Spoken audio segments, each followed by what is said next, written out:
Ok, salut à tous, bienvenue pour la 4ème du Canap, épisode 4. Je suis en compagnie de Howard, aka Howard Sen, en compagnie de Pierre, aka Pierre, et ce bon belge, et en compagnie de moi-même, aka Félix, aka Fetzer, The Peck, on connaît. enfant mignon, c'est ça, on connaît.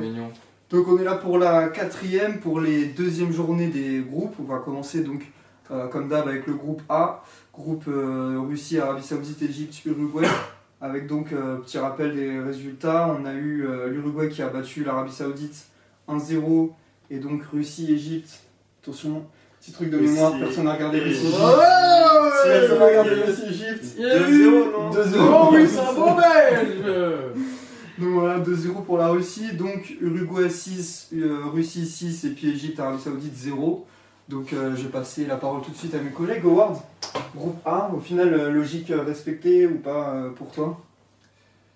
Je m'attendais pas à une réussite aussi tôt de la... Enfin, même toute compétition, enfin tout match confondu de la Russie. Je suis surpris, bien joué à eux. Mais en attendant, on ne les a pas vus non plus contre un très gros cadre mondial, excuse-moi. Et je sais pas comment ils vont s'en sortir face au En huitième, ouais. en huitième, tu vois. Donc bien joué à eux, mais à voir et en tout cas à poursuivre. Ok, Pierre? Ouais, moi un peu pareil, je trouve que la Russie, elle avait... a priori, elle avait quand même peu de chances de sortir du groupe. L'Égypte, c'était quand même costaud pour la deuxième place. Ouais.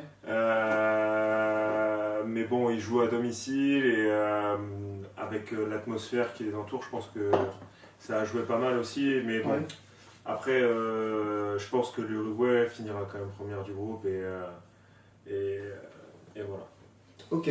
On n'est pas à l'abri peut-être d'un petit match nul entre la Russie et l'Uruguay. Moi j'ai pas trop que Ouais, l'Uruguay avait là, avec les résultats qu'a Ouais. eu la Russie, l'Uruguay, ils sont obligés de gagner. Mais après, c'est quand C'est ça. même l'Uruguay, ça reste quand même une grande équipe et je pense qu'ils sont capables de faire le Je taf pense que contre ouais, la aussi. Russie, quoi. Ouais. Ils sont Surtout capables que de gagner, ouais, c'est mais quand même une c'est équipe sûr. qui défend bien et la Russie, c'est quand même une équipe qui a du mal à Contre-attaque. développer du jeu face à des équipes resserrées. Donc je pense que ça va être compliqué quand même pour la Russie. C'est très physique, quoi. C'est pas la possession.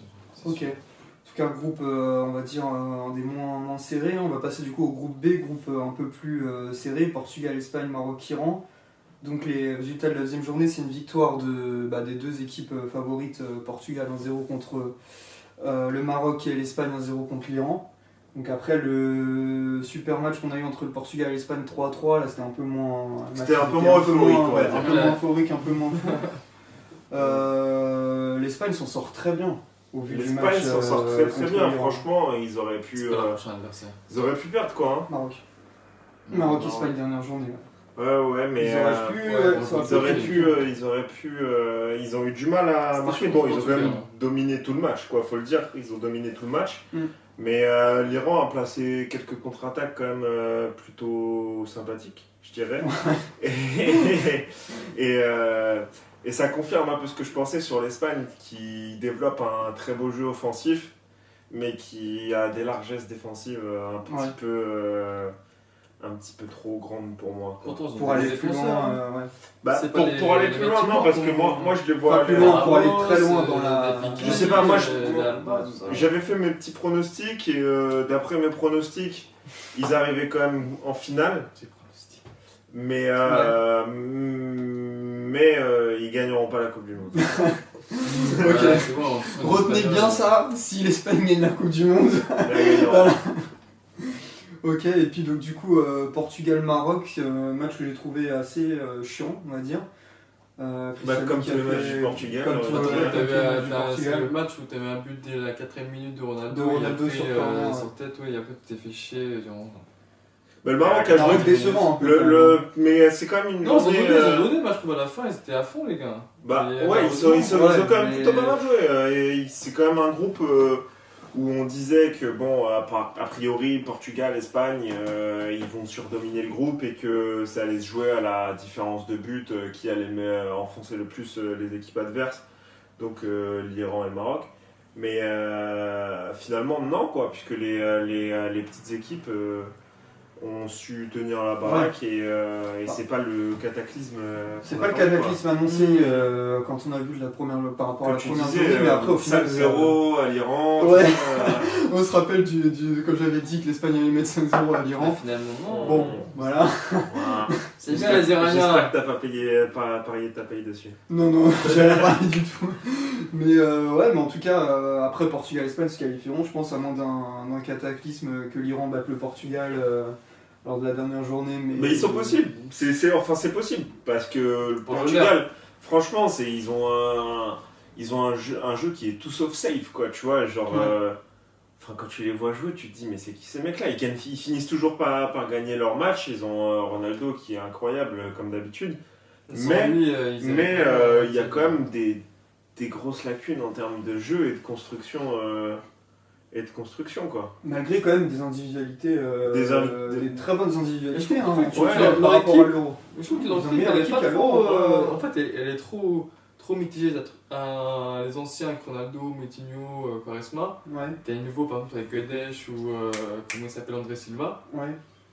Et t'as l'impression que le sélectionneur n'arrive pas à trouver un jeu, une cohésion d'équipe, tu vois, un truc qui fait que justement on se dit. Mais c'est surtout que je pense que le sélectionneur n'a pas pour ambition de trouver un jeu incroyable, quoi. Il y a des sélectionneurs comme ça, comme notre ami Deschamps, qui n'ont pas pour ambition de trouver un jeu qui est comme l'Espagne. Il a instauré son jeu parce que ça fait des années qu'il est là maintenant.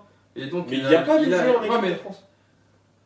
Il n'y a pas de jeu. Tu peux pas dire qu'il n'y a pas de jeu. Il n'y a pas de jeu, il n'y a pas une identité de jeu forte comme en Allemagne ou en Espagne.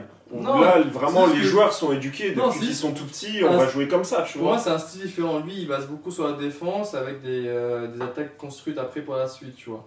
C'est pas de la possession forcément, même si on en pratique un petit peu. Mais pour moi, même si c'est différent, c'est pas qu'il a pas de style. C'est juste différent. C'est pas alors je sais plus quelle journée un jeu, la Grinta ou Ruda Bonito, le Brésilien, c'est sûr qu'on n'est pas là à dire oh c'est spectaculaire frère.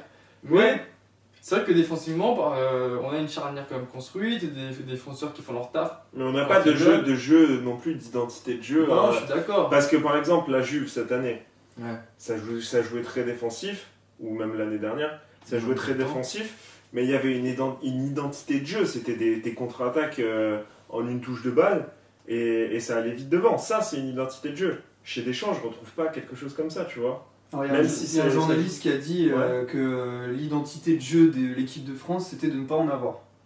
C'est à peu près ce que je pense. Honnêtement, c'est à peu près ce que je pense. T'es polyvalent un peu. Voilà, c'est ça. On n'est pas ridicule en attaque placée, on est plutôt bon. Je sais pas si on va du coup passer au groupe C. On est sur l'équipe de France. Mais du coup, il y a eu la conférence de presse j'ai regardé la conférence de presse de Sidibé et de Thauvin. Je sais plus si c'était hier. Je crois que c'était hier. T'as regardé et justement pour Thauvin. Justement, on demandait à Thauvin, on lui posait la question sur l'identité de jeu. Pourquoi il jouait pas? Non, mais sur la question sur l'identité de jeu, il a répondu qu'en fait, ils étaient polyvalents et qu'ils étaient capables à la fois de jouer avec une possession de balle, de jouer en... Je dis Thauvin tout de suite, c'est bon, c'est la mort. Mais du coup, qu'ils étaient capables de voir toutes les identités de jeu. Et c'est pour ça que forcément, ils n'avaient pas une. Ils avaient les joueurs pour pouvoir tout faire en fait. C'est ce qu'ils disaient. C'est clair. Ouais, maintenant, parce que maintenant, t'as des Mbappé, Griezmann, Dembélé. Oui. Mais est-ce que. Je sais pas. Après, on a quand même des joueurs qui sont. Ans, tu t'aurais dit qu'on a une attaque de dingue. Non, il y a 4 ans. 4 ans, c'était quoi? C'était 2014, donc c'était la première. 2014, on n'était pas trop mal non plus. C'était la première Coupe de Deschamps.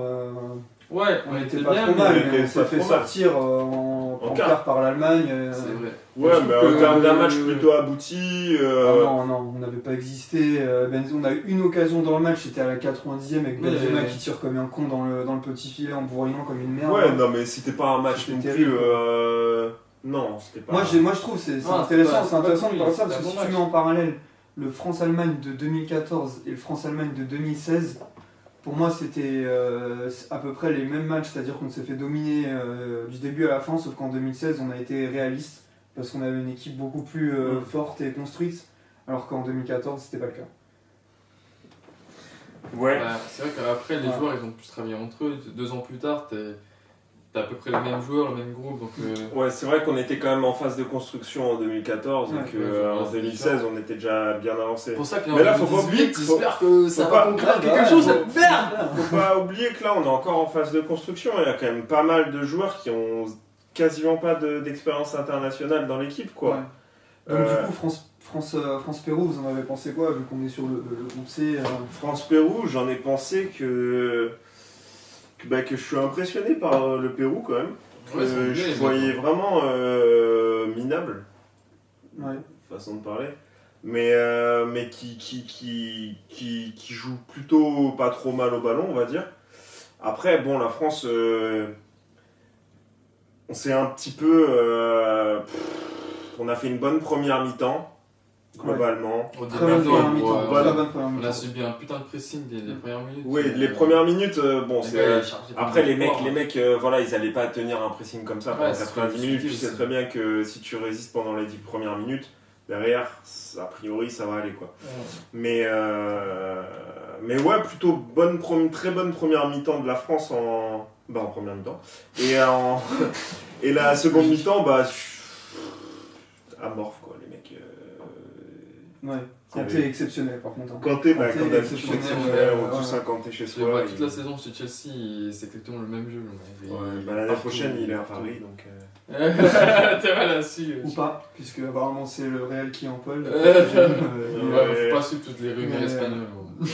Bref, non. Match, on va dire que c'est pas un match qui est hyper rassurant pour la France. Mais il y a. S'il y a du mieux, il y a du mieux, voilà, exactement, il y a du mieux. Dans le jeu, il y a du mieux. À confirmer. Et physiquement aussi. Je vais dire un truc pas trop populaire. Giroud qui fait encore fermer des gueules. Parce que même s'il n'a pas marqué, on a bien vu encore une fois qu'il était indispensable dans le jeu, en pivot, etc. Il n'a pas son. Dans le jeu, il n'est pas incroyable, je suis désolé. Dans le jeu, je le trouve pas incroyable, mais il pèse sur une défense et il libère des espaces pour les gens. Là, franchement, on a vu la différence. Non, les remises sur Griezmann, tout ça, elle passe. Griezmann, on en parle de Griezmann, s'il vous plaît. Non, mais là, catastrophique, le mec. Non, mais sérieux. Je regarde tous les médias français, mais personne ne parle des matchs de Griezmann. Mais c'est un truc de malade. Le mec est adulé alors qu'il est nul. En ce moment, il est nul. Mais t'es Fekir. Non, mais t'es pas d'accord? Si, je suis d'accord. Non, je suis d'accord. Non, mais c'est incroyable, ça. Si, je suis d'accord. Attends, t'as des mecs qui se font descendre tout le temps. Pogba qui pourtant était très bon. Qui a été très bon. Non, là, il s'est pas fait descendre. Genre, en tout cas, je l'ai pas vu. J'ai pas vu qu'il s'est fait descendre sur ce match-là. Non, sur le match, je dis qu'il a été très bon. Oui, ok.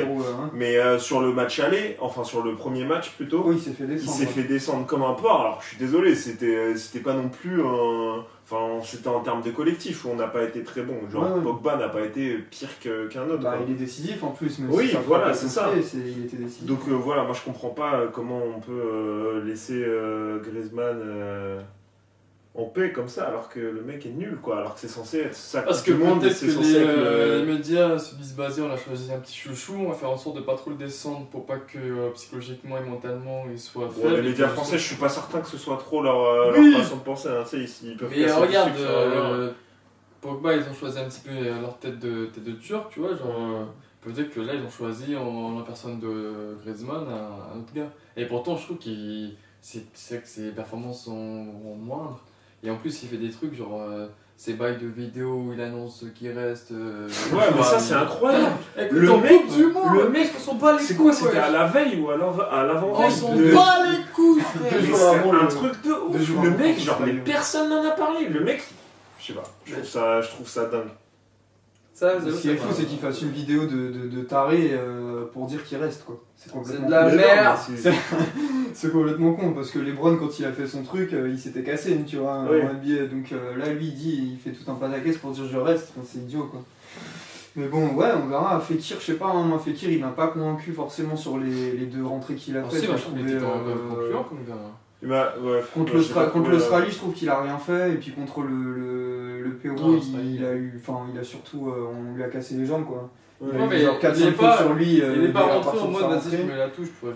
Il a participé. Après, bon, il a quand même une faculté. Il a quand même une faculté à, même s'il fait pas quelque chose d'incroyable, il a quand même cette faculté à garder la balle. qui, dans les derniers instants d'un match, plutôt que de se manger un contre, ça peut être assez intéressant. Moi, je demande à voir Neymar quand même. Je demande clairement à voir Neymar. Bah, apparemment, il est pressenti titulaire avec Kipembe, poto. Presnel Kipembe, mon gars. Poto. Par contre, on n'a pas vu Thauvin sur la feuille de match. Mon gars. On n'a pas vu. Apparemment, il va rentrer.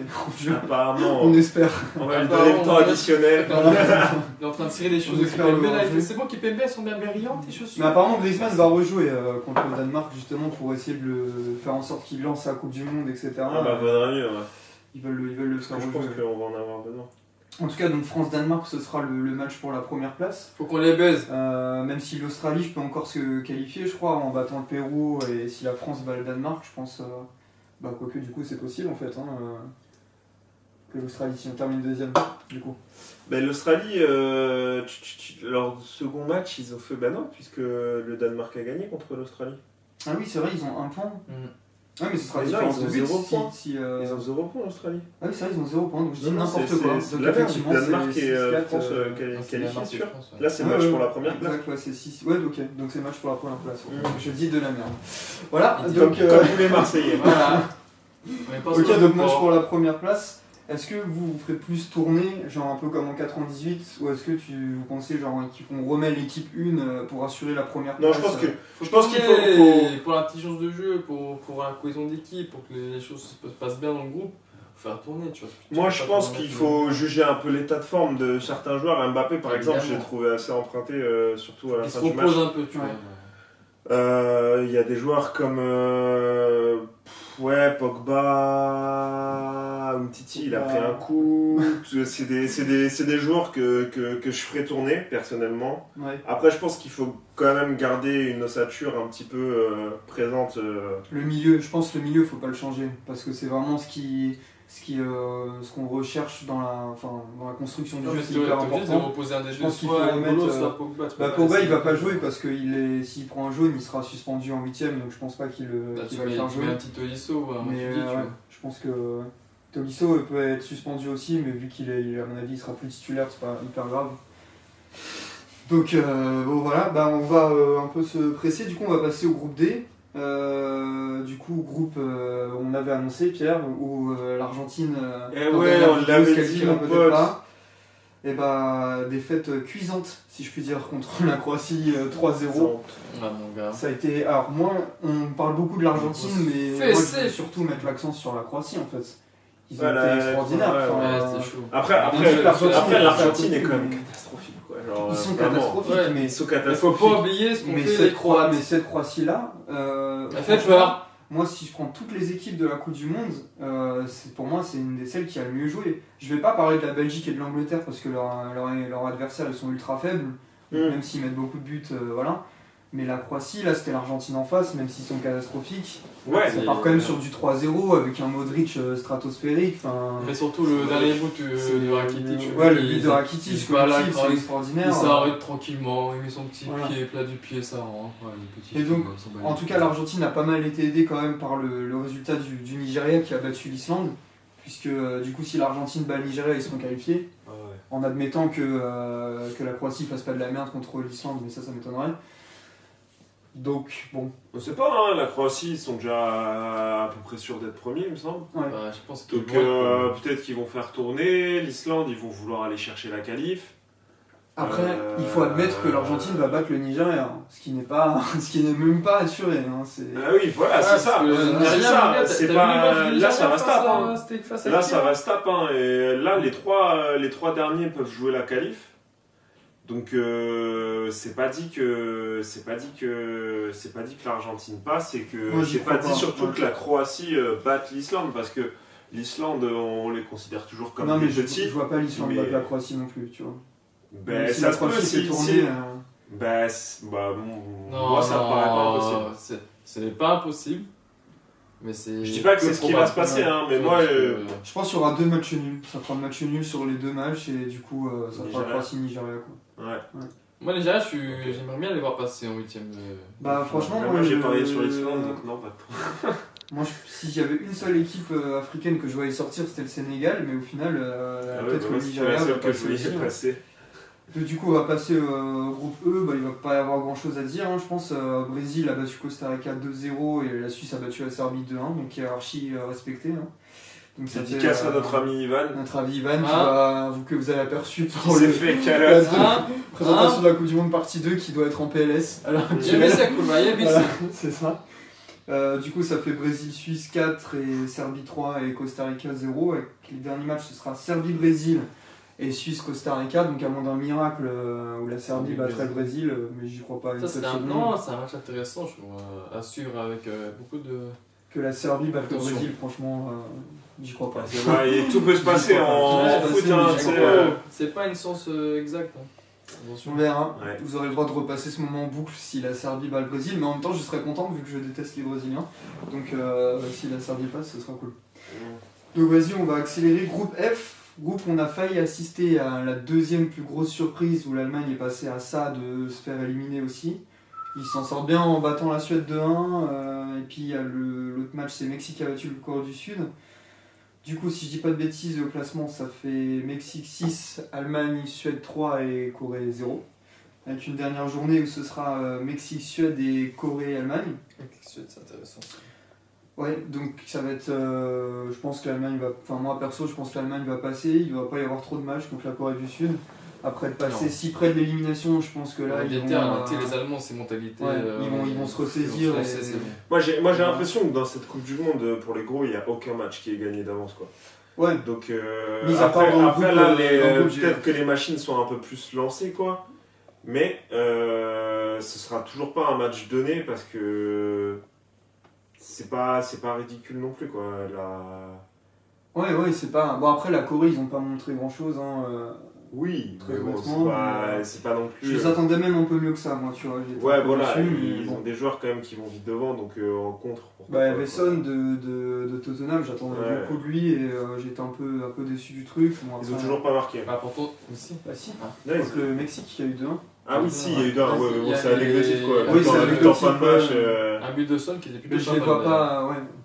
Je les vois. Ok, je les vois pas même faire match nul contre l'Allemagne. Après, à voir si la Suède va être capable de. Non, si, c'est Suède-Mexique intéressant parce que les Mexicains, franchement, ils m'ont impressionné. Mais du coup, ça peut être un peu fou parce que si la Suède bat le Mexique et que l'Allemagne bat la Corée, on aura 3 équipes à 6 points.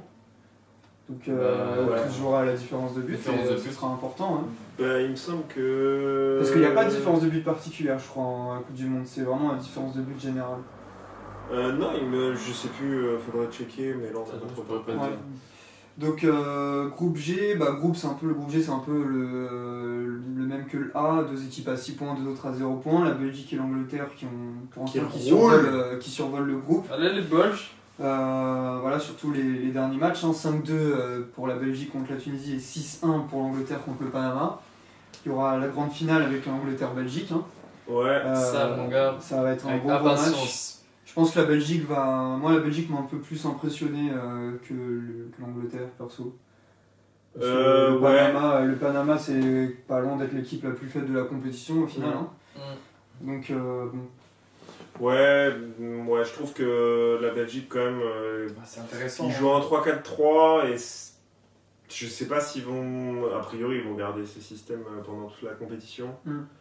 Et je pense que contre les grosses équipes, ça va être un peu plus compliqué de pouvoir développer un jeu totalitaire sur 4 tu connais. Et sur 90 minutes, quoi. Parce que ça laisse quand même pas mal d'espace derrière. En plus, leur milieu gauche, c'est Carrasco. Ça va vite, mon gars, de voir. Qui joue en Chine, d'ailleurs. Qui joue en Chine. Et bon, je suis pas certain que on verra contre l'Angleterre, mais moi je parierais pas tout ce que j'ai sur.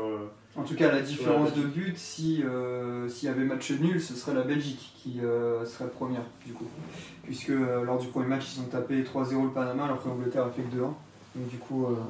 Ils ont mis des gros scores. Plus 3, ouais, mais du coup, l'Angleterre, ils ont plus 6 et la Belgique est à. Plus 6. Plus 6, ah ouais, effectivement. Donc, je sais pas. Qui passerait du coup. Ils auraient marqué 8 buts les deux. Ce serait la meilleure défense et du coup. C'est l'Angleterre. Bah non, ils ont les mêmes. Bah, quand c'est pas, Ouais, c'est exactement pareil quand c'est partout, pas la différence de but, c'est au nombre de cartons et de cartons rouges. Enfin, carton jaune, carton Ouais, rouge. bon, C'est ok. la règle du fair play. Je pense que personne n'a marqué le nombre de cartons jaunes ou de cartons rouges Ça, dans tu l'équipe. sauras, Donc, par rapport voilà. au nombre de cartons, si tu sais. Donc avant de mettre fin, on va passer au groupe H. Alors je précise qu'au moment où on tourne la vidéo, du coup il n'y a pas eu encore la deuxième journée du groupe H. Donc pour l'instant nous on est qu'à la première journée, avec donc le Japon qui a battu la Colombie. Une surprise qui n'en est pas une pour moi, puisque j'avais annoncé que le Japon allait sortir du Avec groupe. un but de Inouï et de H. Honda. Bon, Voilà. ils ont quand même été un petit peu facilités par le fait D'avoir un carton rouge Voilà. assez tôt, mais quand même, voilà, je suis désolé. Bon après, pour moi inexplicable, James Rodriguez sur le banc. Après j'ai pas trop suivi s'il était amoindri, blessé ou quoi. Mais James, hey James, pourquoi t'es sur le banc, James? Hey James, what's up James? Donc, bref, et puis Que c'est tal amigo? Sénégal qui bat la Pologne. Moi je pense que le Japon va sortir des phases de poule et on verra pour le reste. Voilà. Moi, je parie sur le Sénégal. Ouais, les Sénégalais ils sont rodés. Sénégal, mon gars. Même si, bon, défensivement, c'est pas incroyable, on va dire. Parce que là, je viens de voir Japon-Sénégal. Ah, mais c'était un ça- petit peu. J'aime bien devant, ça pète. Ils ont cette fulgurance, cette rapidité, tu vois. Ouais, mais bon, derrière, quand même, c'est vraiment faible. Donc, enfin, t'as vraiment l'impression que tactiquement, en défense, c'est des 8-13 qui jouent, quoi. Les mecs. Faudrait qu'ils jouent toujours en contre-attaque. Faudrait faire plein de choses, tu vois. Ouais, mais. Mais moi, la réalité du terrain, je vois que le Sénégal, c'est. En défense, c'est chaud, quoi. Après, en attaque, ils ont une attaque de feu, Sadio Mané, tout ce que tu veux, Ismaïla Sarr, tout ça, c'est des mecs qui ont des jambes de feu, mais ça va être compliqué. Mais bon, je les vois quand même passer. Il leur manque un petit Florian Thauvin dans l'effectif. Exactement, un petit Florian Un Thauvin. petit Florian Sénégalais, poteau. Un petit Adil Rami en défense centrale Ouais. et un petit Steve Mandanda dans les buts, Ouais, évidemment. je pense. Bah, on leur donne volontiers. Au mercato, c'est Ça va, gratuit, ça. poteau. On te les envoie C'est, via France. Thauvin double buteur contre le Danemark en 5 minutes de jeu. Kipembe buteur, poteau. Et ensuite, du coup, Deschamps le met titulaire et ensuite il est là juste présent et buteur en finale de la Coupe du Monde. Et ensuite, voilà, Marseille champion d'Europe la saison prochaine. Bref, Une minute qui raconte cette connerie, le mec. Ferme compte ta gueule. j'étais un peu obligé. Bon voilà, bah du coup, sur ce, on va vous laisser. Sur ces belles C'était- conneries, on sur voulait. ces- Sur cette merde là. Allez l'OM, c'était la 4ème. Allez, Paris. C'était la 4ème du canap. À la On est semaine, là, poteau. à la semaine prochaine pour la fin des phases de groupe. On fera un récapitulatif de toutes les phases de groupe et on parlera un peu des prévisions pour les 8e de finale. J'étais donc en compagnie de Howard aka Howard Sen, Pierre, comme je l'ai dit tout à l'heure, aka Pierre, et donc du coup Félix et qui est Fexer. Fexer, l'enfant mignon. Allez l'OM.